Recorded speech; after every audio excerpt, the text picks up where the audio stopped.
When it comes to chicken, I'm your guy. Blinking. I'll have what Joseph has. Look, somebody's talking about you. This is what we call the voice of God. Popping. Everybody just gets to focus on you. Grab me. Probably not the best thing for an introvert. I'm asking for you. Well, I like a good chicken sandwich. Touch me.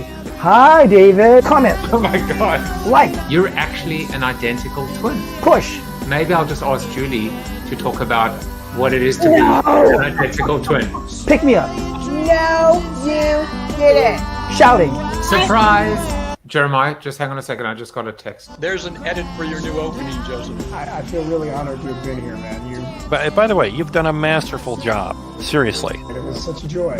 Thanks, Joseph. It's an honor. Good on you. This was a pleasure. I mean, you are the prime example of how to pivot in this new environment. I wish everybody gets an opportunity to interact with Joseph Jaffe and Corona TV. Who needs Cameo when I've got my own personal Cameo? Well, hello, everybody. Welcome to Corona TV. I am at the Raffles Hotel in Singapore right now, about to drink an unusually large Singapore sling. Why am I at Raffles? Why am I traveling again when people are not traveling anymore? Why am I drinking an unusually large Singapore sling? Or maybe I've shrunk. Well, it's obviously connected to my guest. And I think maybe Ivan Pollard is the reason why I created the show. But we're going to have a lot of fun today. And I might have to bleep him or mute him. On a good day, I'm probably going to do both. Today, by the way, happy National Garlic Lovers Day. This is one reason why you absolutely do want to be isolating and making sure that you are socially distancing. I love garlic personally, but it doesn't have a great impact and effect on me. And so this is the best of both worlds as well. So happy Garlic Lovers Day. Want to remind you that my daughter is at college in St. Louis, and she is relaying right now, doing Relay for Life, raising money for the American Cancer Society. If you want to support her, if you want to encourage her, put a nice comment on her. I don't know if you can probably access her page now that I'm thinking about it, but it doesn't matter because I'm supporting her. And anyone that donates, it's going, of course, to an incredibly good cause, which is finding a cure for cancer in our lifetimes. It's coming. I'm telling you, it's coming. So today I have the pleasure of sitting down with Ivan Pollard, who is the CMO of General Mills. Ivan is part of my back-to-back week. Tomorrow we have CVS's Norman DeGrieve. It is an episode of Corona Cocktails, which means we will be drinking maybe red wine, because I think they say that if you have one glass of red wine every single night of your life for 99 years, there's a good chance you will live to 100. It's a stat. It's a fact. It's not an alternative fact. And then on Thursday, Essie Bracey from Unilever. So it's going to be pretty awesome. But we're focusing on Ivan today, and you're just going to absolutely love him. And of course, hopefully you guys will attend the Zoom after show. This is really where the community aspect of Corona TV takes on a new form, a new life. You can also win a complimentary pass to the Masters of Marketing Conference, which will be October 21st to 23rd, I believe. I got my dates right. And you'll be able to get a complimentary pass by pretty much just doing one of two things, which is subscribing to Corona TV by going to bit.ly/Corona TV subscribe. That's subscribing to the YouTube channel, or subscribing to my newsletter, or even both. You'll have a better chance of winning because I get to choose by texting the word Corona TV to 66866 if you're in North America, or otherwise josephjaffe.com/subscribe. And by subscribing to the newsletter, you get to see my take on the previous week's guest, what I liked, what I didn't like, highlights, the Corona Bite, timestamps, a preview of next week's guest, and then all of the scripts associated with my seated soliloquy. So a bunch of birthdays out there. Let's say happy birthday to previous guest Brian Kramer, Jeffrey Stern, James Lubbock, who I think I'm going to try and get on the show as well. He wrote Wow, he wrote an incredible book called not Breaking Bad, but Breaking Dad.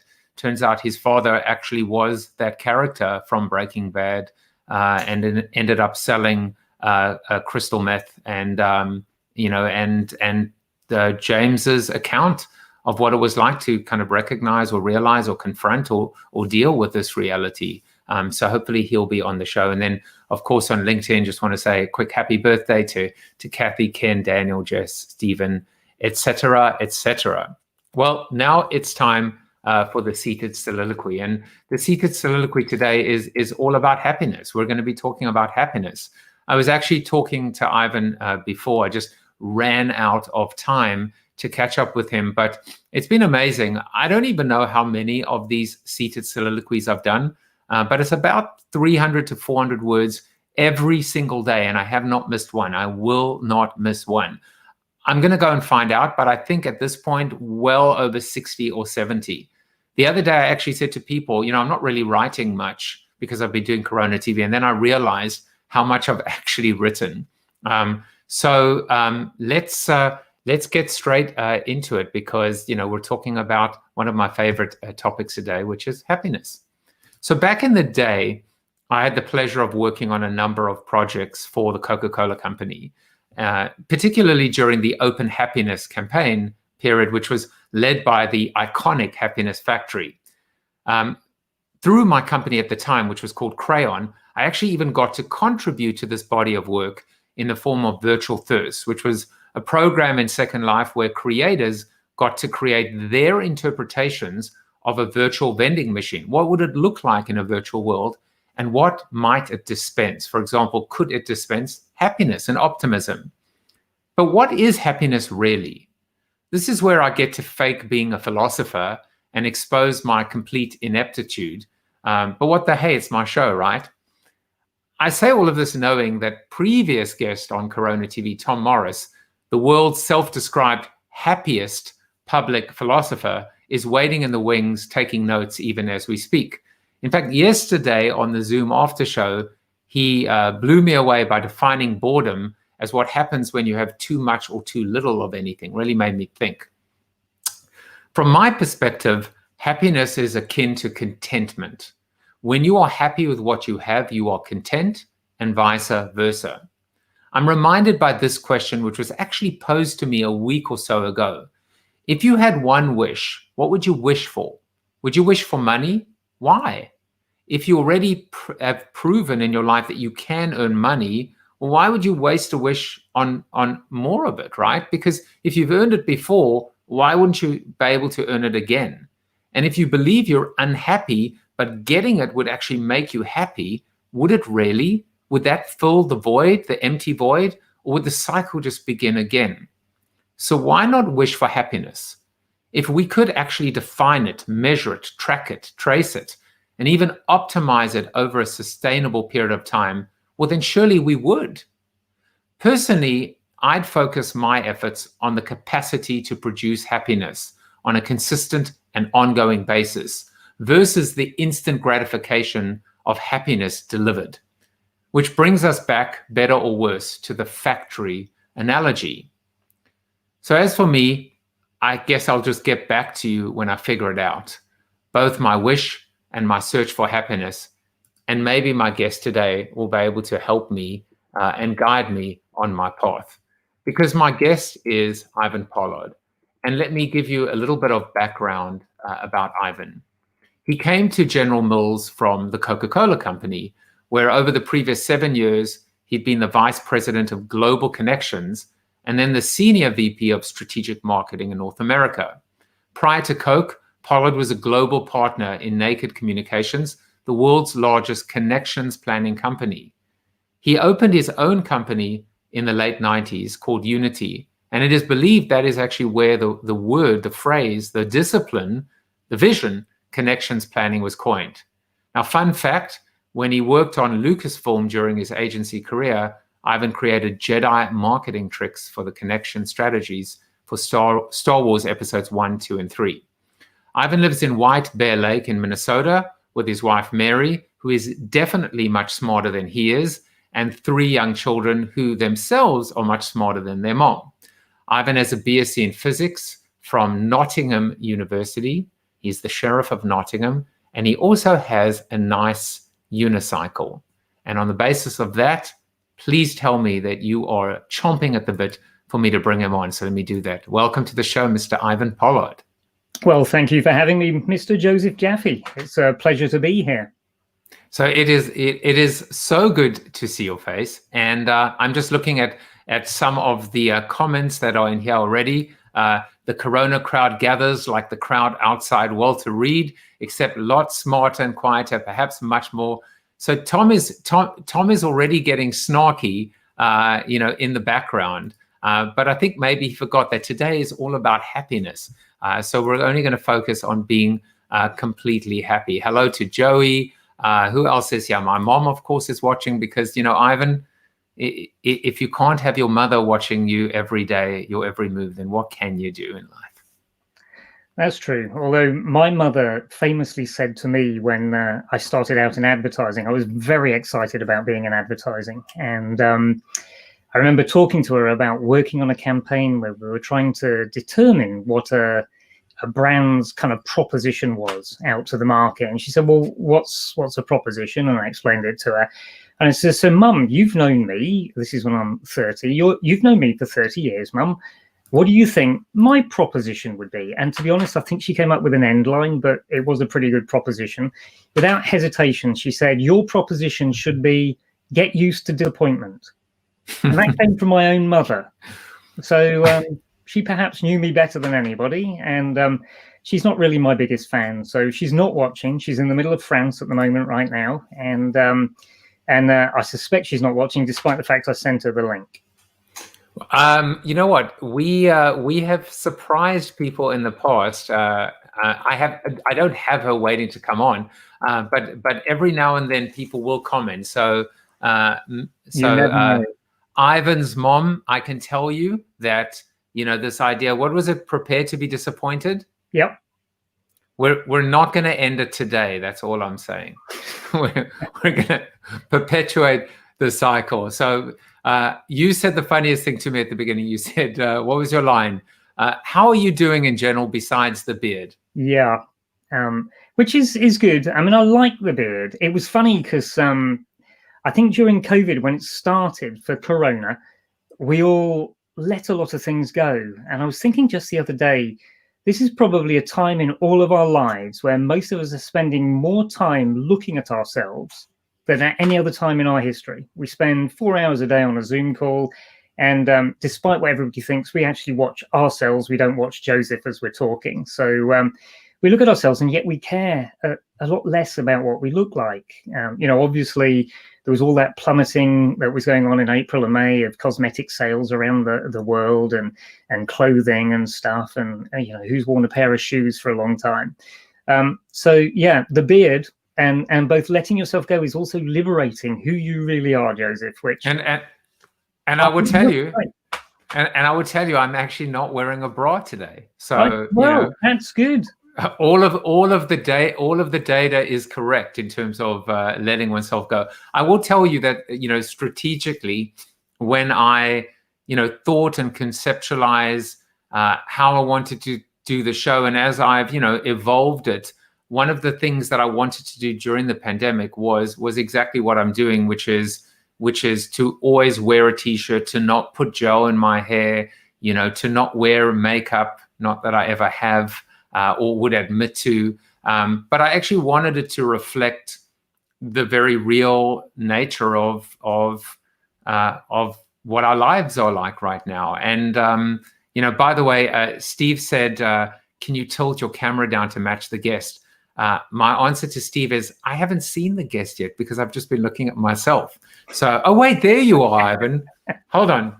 Now let me just look at you. Who needs me anymore? We'll just, for the rest of the show, we're just going to stare at you. I don't think that's going to be very rewarding for anybody, Joseph. All right, I'm back. So Ivan, we met, I think we met in Singapore, 2011, at the Contagious... maybe a bad word now for a magazine or anything. They put together this event. I think it was for either Universal McCann or McCann Erickson.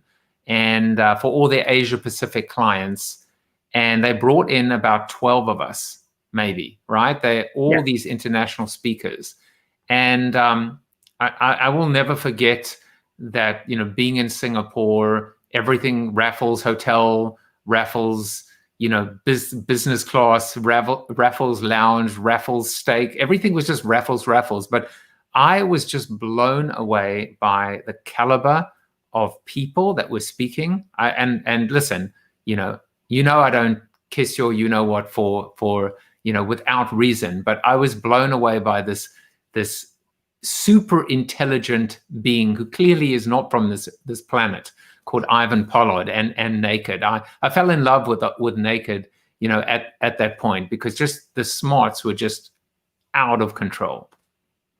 Well, thank you for saying that. I mean, the Raffles Hotel was amazing.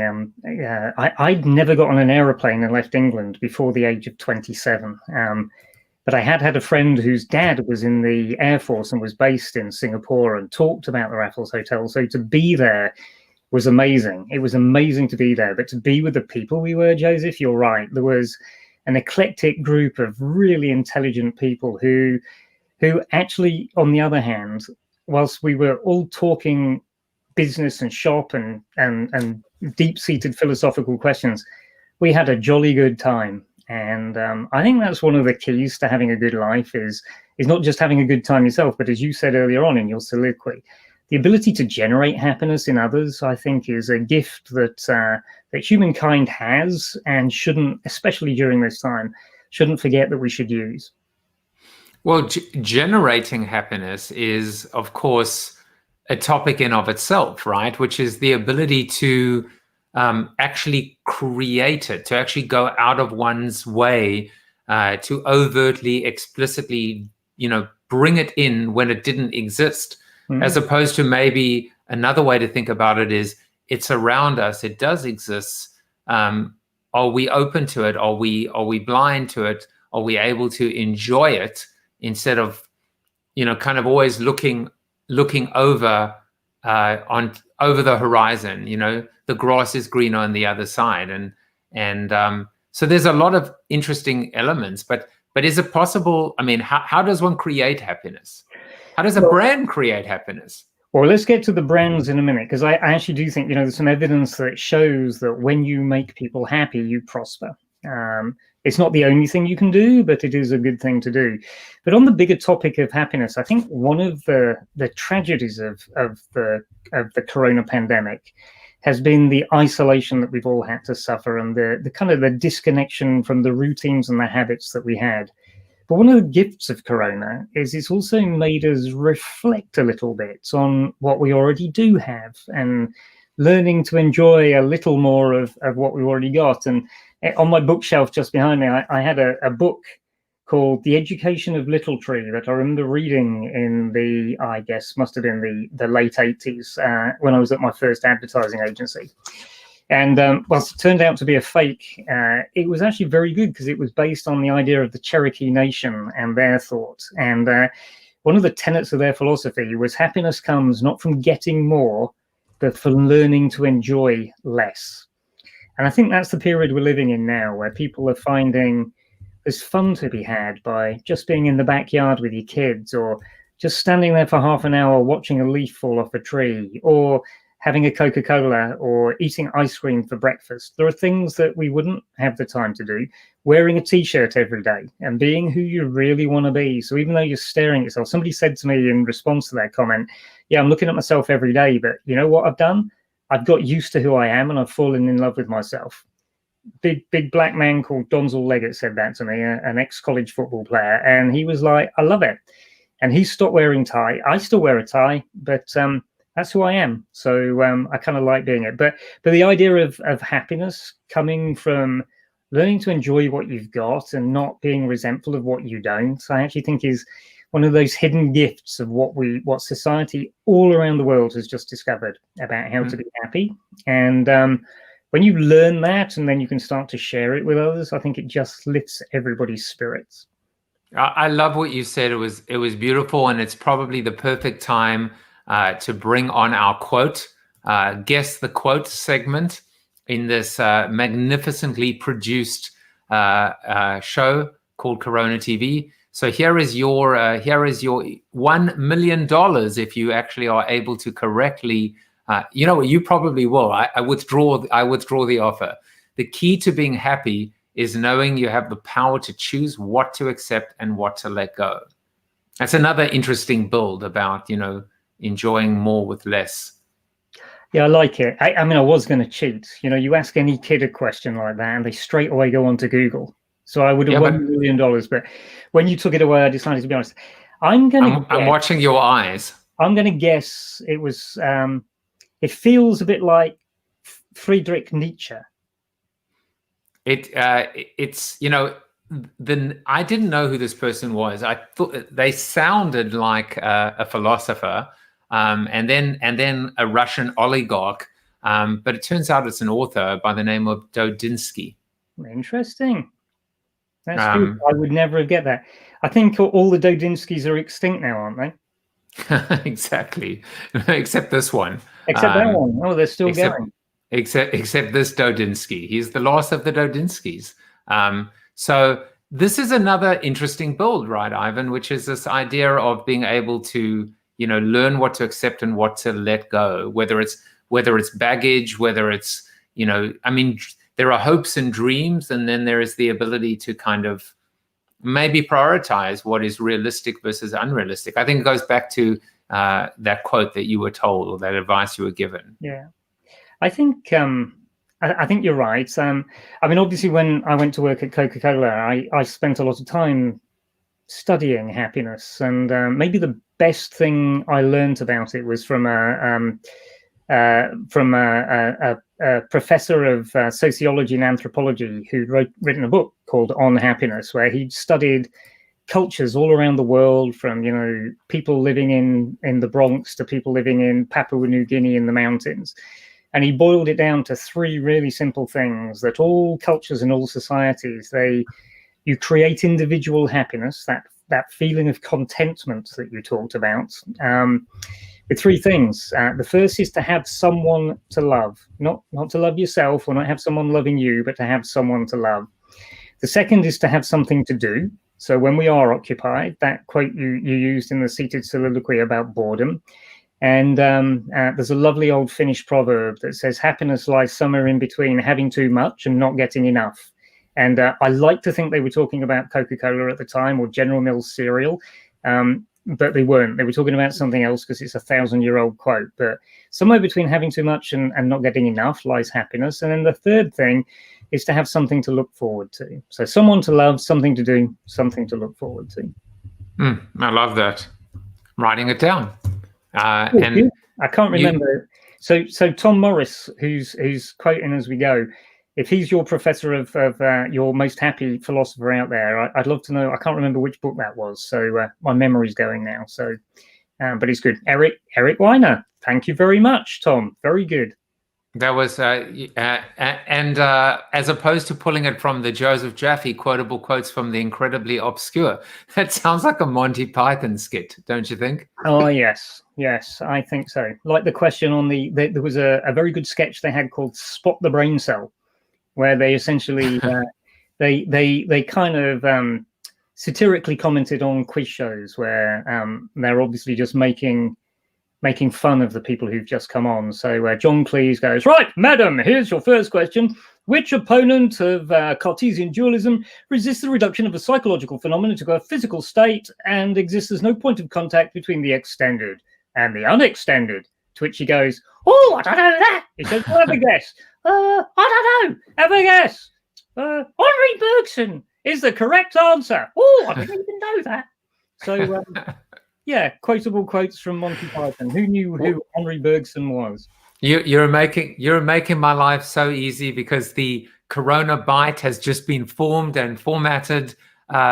You've given me content for the next intro of my show. Oh well, you've done your job. You've done your job. So, Ivan Pollard, to me, you are and I mean this as the greatest compliment, which is also not meant to insult any of the other CMOs that are on the series. But you are you're an atypical executive. You know, you might be wearing the tie, but there's just something about you that brings this creativity, this fun to, and yet, your intellect, your strategic mind is unprecedented and unparalleled. I think it's important to, do you see yourself as this atypical CMO, as this, as this quirky, different CMO, or do you just see yourself as you? Well, first of all, I could reel off 1,000 people who are smarter and more credible than I am when it comes to strategy, and I'm not being humble. You're gonna hear from Norm de Grieve tomorrow. That bloke, every time I listen to him, I learn something, and he makes me want to try harder. So it's nice of you to compliment me, but I've never believed that about myself. In fact, one of the things that we'll talk about a little later is me struggling to find my first foothold in an industry I was interested in, and not being able to get a job. So I think underneath it all, I am a little atypical, but that's probably from my background, not my personality, because I think most CMOs have kind of this lovely mix in their brains of kind of like the creativity and the art of marketing, and just also an appreciation of the science and the kind of the social engineering of marketing. And I think I was kind of lucky in that, I grew up on Monty Python on the one hand, and I grew up on Einstein and other physicists on the other hand. So Michelson, Morley, and Monty Python, that's what I was trying for. That would be good. So if you can remember the Michelson-Morley experiment, then you're way ahead of me. So I think that is what most marketers have. I think maybe one of the things that makes me appear a little more unusual than others is I didn't really wait around for Corona to come along to decide who I wanted to be and show up as me, because I think the greatest gift in life is having a good time yourself, but more importantly, helping others have a good time. And at the heart of that, you asked me a question about, what do people not know about me? And I think one of the things that I'm not entirely sure I know about me, let alone others, is that when I really think about it, I've never grown up. I'm still full of, people talked, I had kids very late in life. People talk to me about, seeing the world through the eyes of your son or your daughter, and what a joy it is. A very unequal trade, by the way, for what they take and what they give. Children are not like that. But I've always had that, I love to just find, I'm curious still. I love to find things out. I love to kind of interact with other people. I love to hear and learn from them. I love to help them. And really, when you go back to the very foundation of the human being, there is a little bit of that in all of us. When you put babies in a room, they won't steal each other's toys. They will help each other naturally. Some of our conditioning takes that away. But as I say, and just to finish that story off, I thought because I had children, my first son was born when I was 48. It's probably less about me wanting to have children and more about women being able to have children with me, or even being open to that possibility. They didn't exist until I came to Minnesota, where apparently they're starved of male company, which is the only thing that allowed my wife to fall in love with me. But I decided by the time my son was 5, I was going to tell him what I wished my dad had told me, which is, what's the secret to a good life? And I've been thinking about it for 5 years, and inspired a bit by Eric Weiner, I was like, if I look back on my life, I think the key to a good life is 3 things. The first is to be kind to yourself and to everybody around you and everything around you. If there's a spider in the room, don't kill it, pick it up and take it outside, because it's not doing you any harm. The second is to be true to what you believe, work out what truth is to you, be true to how you believe the world should operate, and be true to others.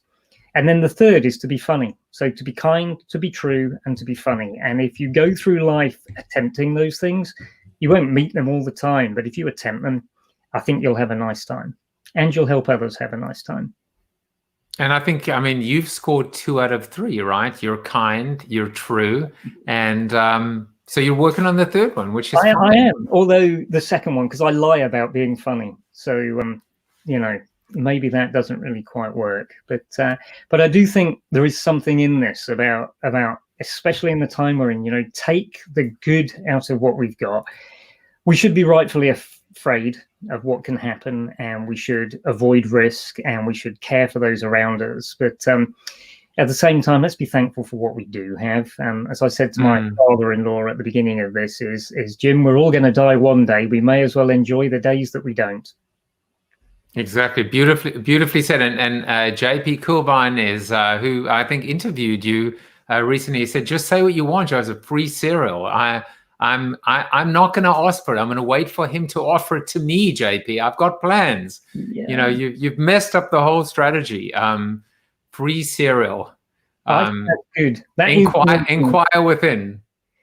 I don't think anybody should have free cereal, because I actually honestly think, you know, cereal is perhaps one of the best kind of returns on investment in the food category that we could possibly get. It's so full of good stuff that you should eat, and things that other people would think you shouldn't, but I would argue against that. But it's great. It's so cheap. It's so filling, and it's so good for you. So it's almost the most inexpensive treat that you can give yourself. I mean, go out and get it. I totally agree, and I think there is such a thing as a free lunch or a free dinner, but there is no such thing as a free breakfast. So go buy your cereal. I think we might turn that into a very big marketing campaign. All right. Well, send residuals. I'll send you my tax ID. It's not being used much at the moment, but I'll send it to you. So Ivan, I've decided to we're going to have to rename you. So we'll just call you Peter Pan, the global CMO of General Mills Advertising Media Professional, short Englishman. I couldn't do anything about you being an Englishman or short, but I can do something about the boy who would never grow up. I have to tell you that I think that is the secret. It really is. The secret is to be young at heart in everything you do, whether it's a twinkle in your eye, because, you know, so many, when you do 120 interviews, you get to start to see all these beautiful recurring themes. And one of those recurring themes, and it goes all the way back to education, is that kids are naturally happy. Kids are naturally united and want to be together. And most importantly, kids are naturally curious and creative. And we beat it out of them and we strip it away from them. And then we end up typically being, you know, cynical sods when we grow up. So, I mean, don't ever change. Don't ever change. Well, I actually, maybe we should write a book about this. Somebody out there should anyway, which is the myth of growing up. I wonder who created that and who told us it was a good thing. I actually do think there's a difference. So Peter Pan is kind of cool, but I actually also think there's something about embracing aging. Like one of the great things about being old is you can look back and laugh at the things that were before, you know. So the things you've experienced and witnessed, they shape who you are, but they also shape what you can do next. So age has gifts. It steals a lot. Age is, you know, time is a thief, and it takes a lot of things away from your body, but and ultimately your mind. But boy, if you embrace it and don't just try and stay where you were, but have that same twinkle and embrace all the things you can, you can get quite far. You asked me, you know, Joseph, before we started, I mean, on that issue of the fundamental nature of the human being, I want to promote something here. This is a book, I can't remember, Google recommended it to me, I think, by a brilliant Dutch kind of thinker. He's in his mid-30s, and it's just called Humankind, and it's his really good research and examination of whether humans are fundamentally selfish and mean and warlike, or whether humans are fundamentally good and kind and funny and happy. I won't break. He's got great evidence from psychologists and sociologists and writers from the last 200 years, really. But it's a really thought-provoking book, and you should all read it, because you should come out at least understanding why you feel how you feel, if not changing how you do feel and how you operate. And I'm not ignoring the fact that we all have problems and we all have challenges, And, there are things that will bring you down all the time. It's difficult to maintain a state of contentment forever, but it shouldn't stop you in one of the great things about the American Constitution, the pursuit of happiness. Yeah, I mean, we have, and there's so much I want to cover with you, but so I'll say two things, and I'll jump on the Humankind book, because I know you have two other recommendations about how to truly live that inspired, happy, optimistic life. And quite frankly, just when I asked you what you want to promote, you said this is what I want to promote. I like to play. I like to describe myself sometimes as impish, mischievous, playful, if you will. Some people might call it annoying. Okay, most people would call it annoying. But I've started this thing now, which is whenever anyone recommends a book, or I then give them their marching orders to say, now you have to go and find me that author and invite them on the show as a previous guest, right? Okay. Flip the funnel. How do you see? But now I'm thinking that seems a little bit selfish. So maybe the offer should be, should you deliver this author to me, I would not only welcome them on the show, but I would welcome you back on the show so the two of us can have a conversation with them. I don't know whether that adds value or detracts, but something to think about. Listen, when we talk about people who are impressive, he also wrote another book called Utopia for Realists that I'm halfway through. This is a man or a person who has an intellect and a curiosity that far outstrips you and me added together. So if you and me were on the show, I'll shut up. We would have to team up. So Ivan, there were three things, right, you wanted to recommend. So one obviously was Rutger Bregman's Humankind.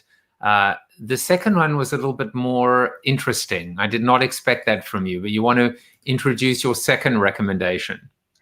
Yeah, I mean, Joseph's real question to me was, what do you want to promote? And I was like, okay, well, I haven't written the book and I haven't done anything useful and I haven't got anything interesting to say, so I better steal others. So one's Rutger Bregman, and the second is Taylor Swift, who I actually think is a really interesting lesson, or my lesson, as I said, looking back in time.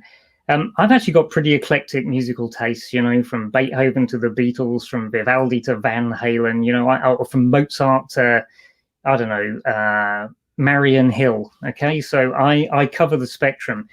But I have a prejudice, or had a prejudice, against Taylor Swift, because I assumed she was country music and all of those stories about her breakups were not real. And I kind of poo-pooed her and was like, yeah, no, Taylor Swift's not for me. But I worked on a project that actually included Taylor Swift and went and met her dad. And it was interesting because I thought, well, I better listen to some of her music before I go. And it was at the time that the album Red had come out. And, I bought it. I actually bought her back catalogue and I bought it. But Red, I listened to and I was like, wow, this is a really good album. And I don't know, certainly your mum will remember these days, Joseph, if you don't. But, you used to buy an album on vinyl and it would have two sides. And on each side, there might be one song you liked if you were lucky. And that was a good investment. On Red, almost every song was good. And yet your favorite song changed the more you listened to it. And so, you go through 1989 and Reputation and out comes Folklore, which I didn't even know was coming because nobody else did. And I have to say, I bought it on the first day directly off Taylor Swift's website. And I think it's fantastic. Again, she's able to, use her curiosity about her own life and her own experiences and partner apparently with a couple of others and get their experiences as well. And it's a change in her music. It's much more, as it says, much more ballad-like and a lot less poppy. But boy, the lyrics are really good. Really, really good. Listen to the lyrics and go, try and get inside her head. One song is about a big house on Rhode Island and a crazy woman that married the heir to the Standard Oil, I think it was, fortune. And in the song, she reveals that she's the crazy woman that ends up buying the house. And she has an amazing time ruining everything in the lyrics. Another one, she talks about, don't call me kid, don't call me baby. Look at this impossible mess that you've made me. And it's crazy. It's good. But Taylor Swift, don't be prejudiced. I will say that I never thought that I would hear you quoting her lyrics so eloquently, and not many people know that you are actually the ghost author of the upcoming book Taylor Swiftonomics. So she's certainly been able to demonstrate the economic power of a brand that has continued to evolve, right? From country to mainstream and commercial, how she's taken a stand politically, how her lyrics used to be, wreaking revenge on a boyfriend who jilted her, and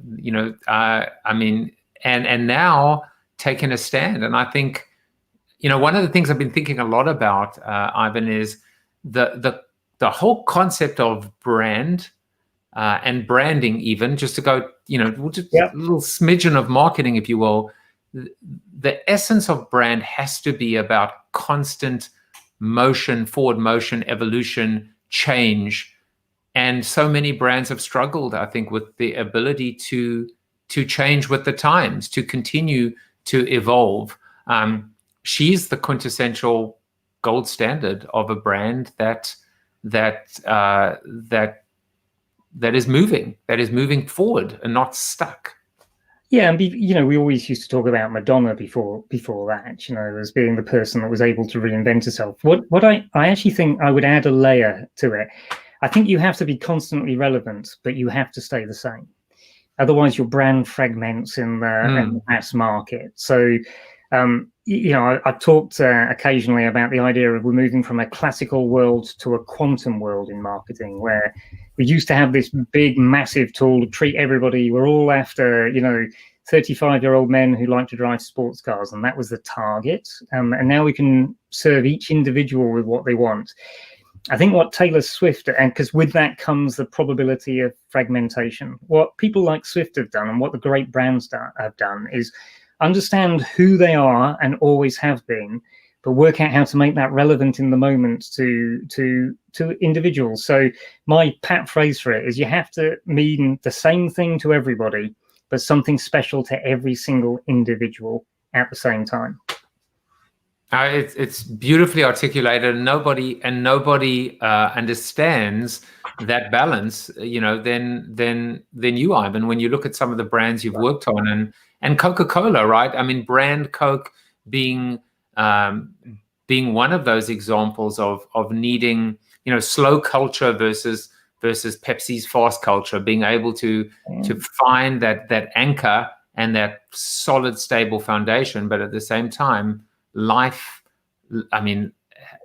probably changed more in the last 6 months than, life on Earth than, I don't know, in 6 years or 60 years, apparently. Yeah, and I think, that's the challenge for all marketers. And it doesn't matter whether you're old and experienced or whether you're first into this, getting into it and starting to understand how to manage that, understand who you've always been, and understand how you want to show up right now in the situation. It's been the same for marketing. As I say, the tools might have changed, but the practice has stayed the same. Yeah. Well, Phil McIntyre says, more Monty Python from Ivan, please. If he needs to plus up his third pillar, finish us with some funny. And oh, wow, Ferris is here as well. I need to get Ferris on the show. Ferris, Yeah, Ferris, you should definitely call me.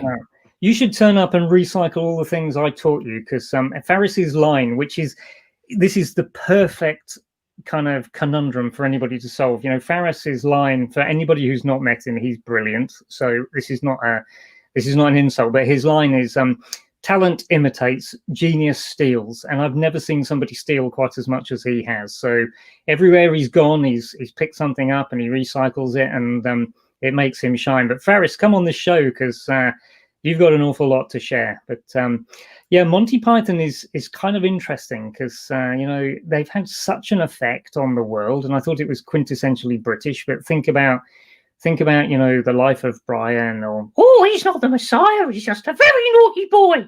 You know, you can get all of that stuff coming out. I can do one. Brian doesn't want to see anyone now. Piss off. That's the one.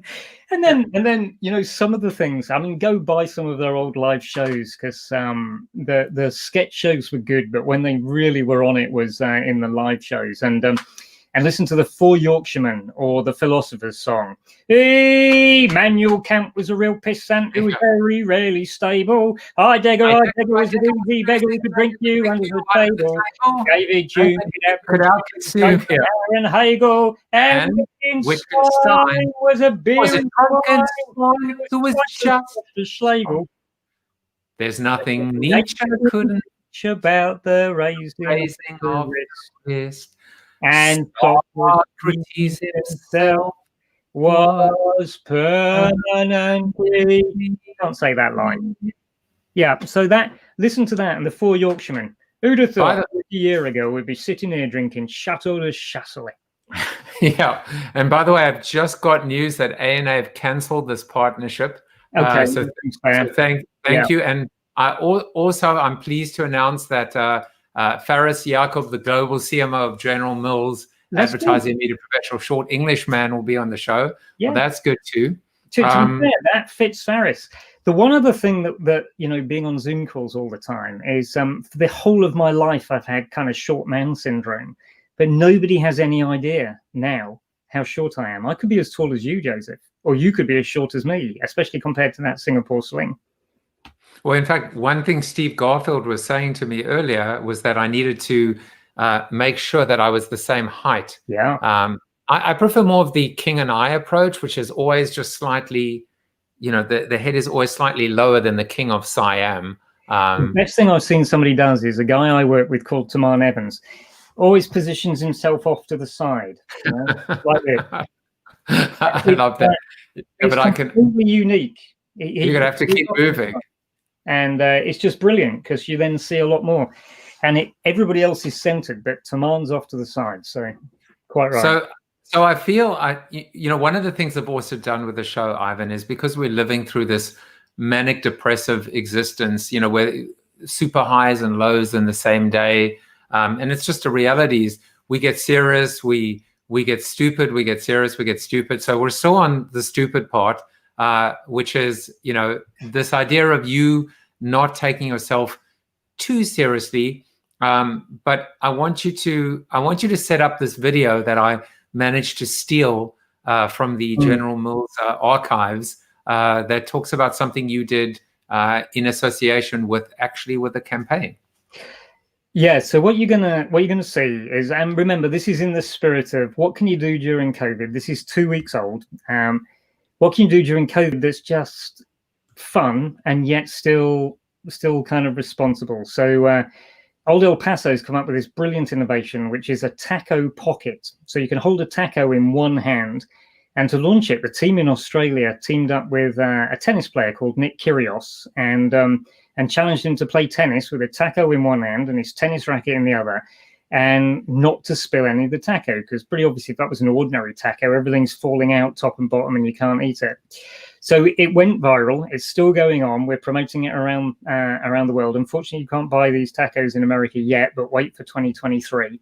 But one of the things that we did internally to get people to see the campaign was challenge each other to do a mess-free challenge. And so me and my 10-year-old went outside, and what you're going to see is the very first take, and you can prove it's the first take because I actually do muff it up a little bit, of the sorts of things that when somebody asks me to do something challenging, here's how I respond with that Peter Pan twinkle in my eye.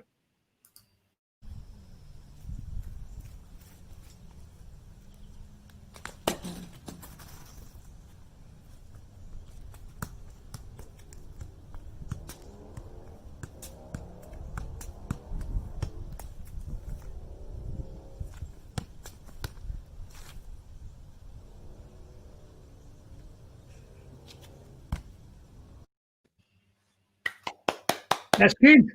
So ride a unicycle, juggle a football, eat a taco. And the one bit that I really messed up was eating the taco, where it fell out of my mouth. So the taco's great, but my mouth wasn't very good. I just love the way that you call it a taco. Well, it's a tortilla pocket, really. But so there are a few things we need to do before we get into the solid content. Yep. There is some solid content for those of you watching at home. But the third thing you wanted to promote and piece of advice, right? Which is Humankind, Taylor Swift, and the third one, of course, is eat a bowl of cereal, preferably General Mills, every day. Yeah, General Mills' cereal's magnificent.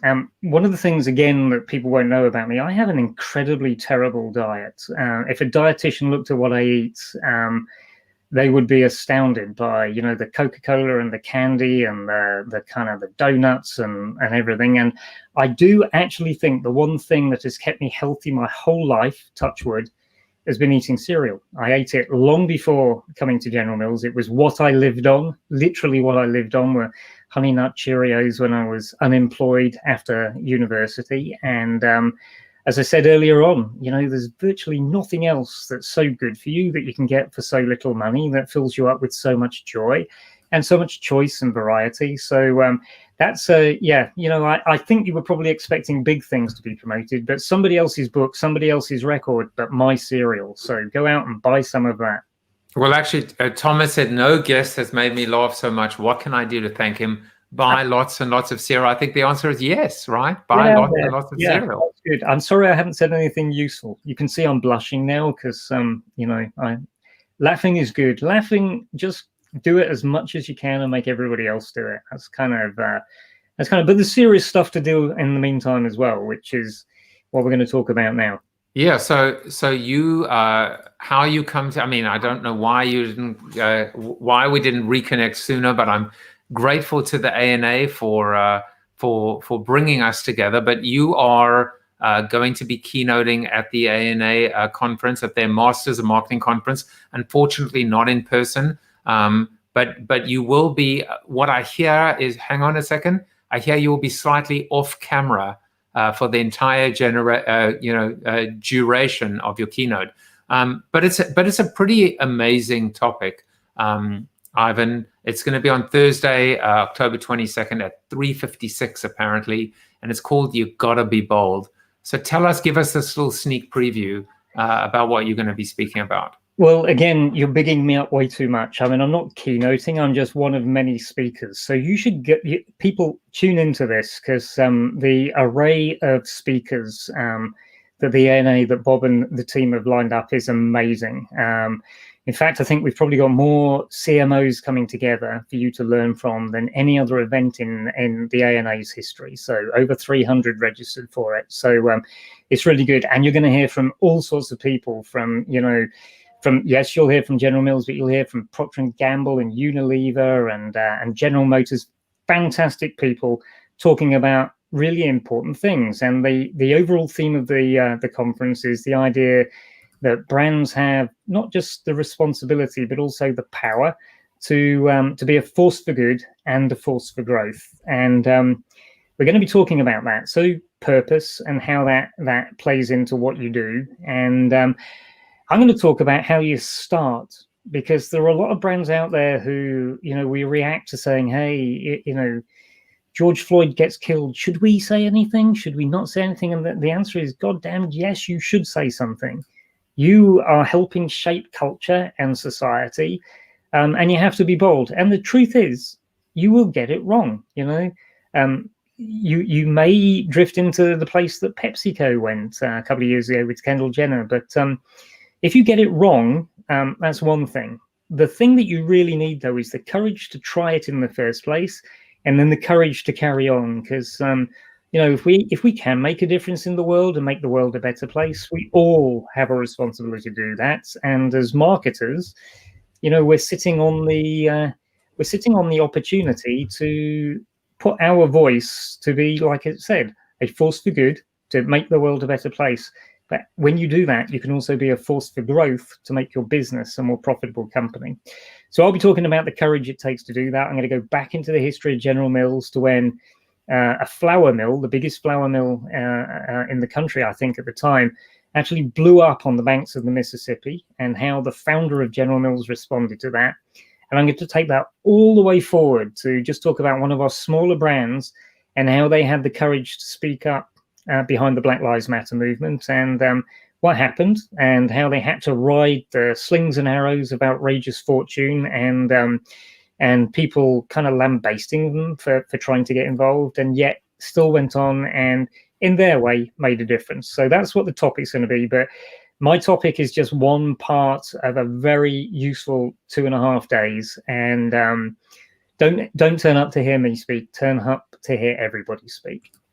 I would agree. And of course, for people, just a reminder, you can actually win a complimentary pass, and all you have to do this is the little quid pro quo. But as I explained, you can always unsubscribe like immediately or wait a day if you don't like this. But but how could you not like Ivan? I mean, I've taken myself out of it.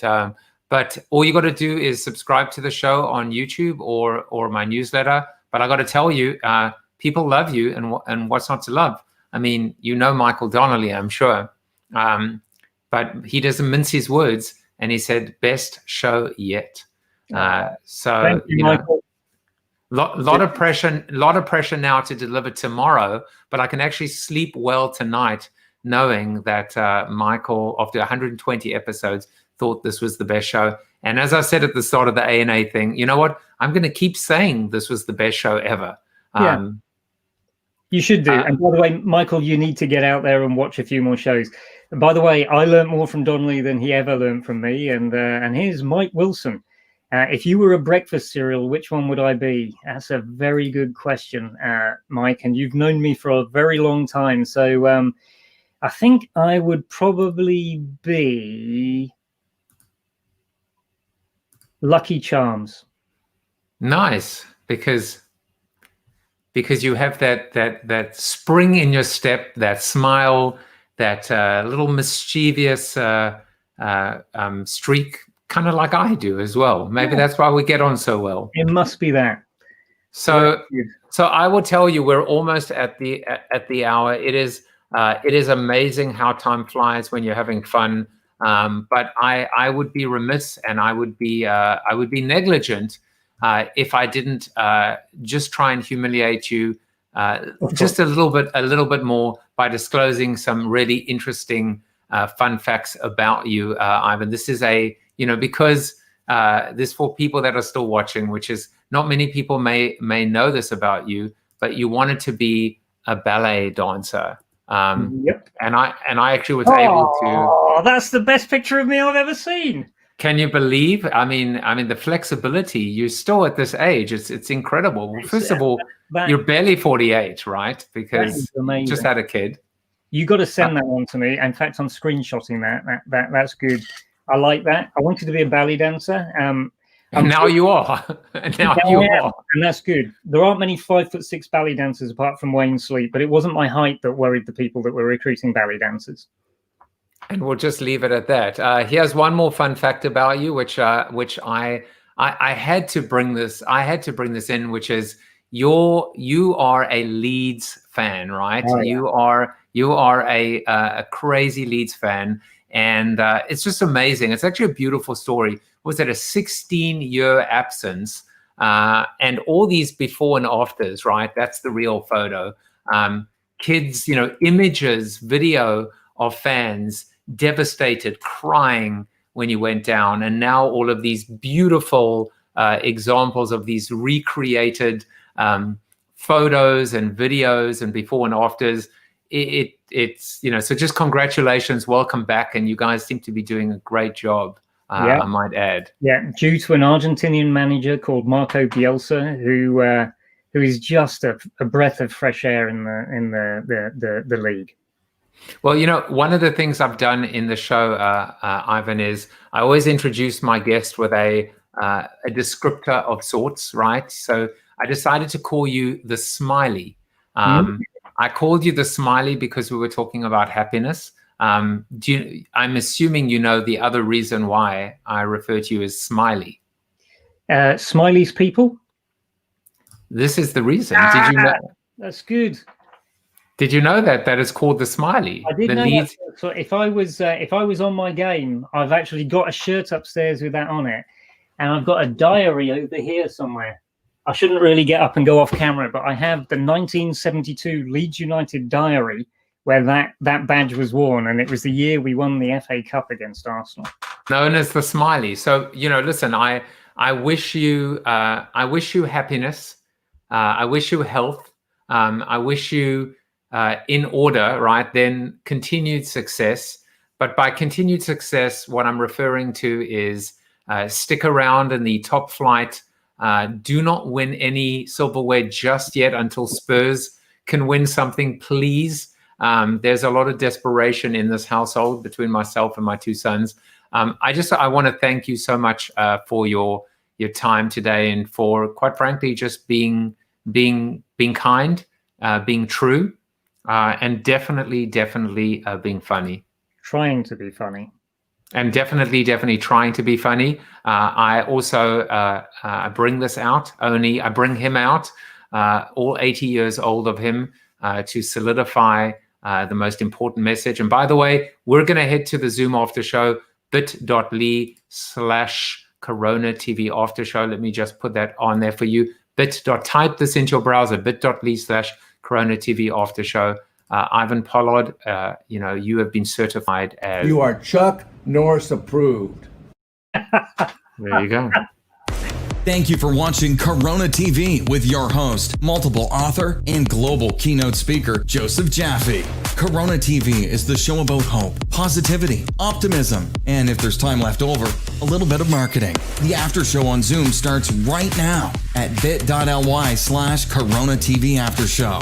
If you like the show, tell a friend or two. Please subscribe to the show at CoronaTV.show. And if you want to get inside news, previews of upcoming guests, and much more, text Corona TV to 66866 or visit josephjaffe.com/subscribe to sign up for the show's newsletter.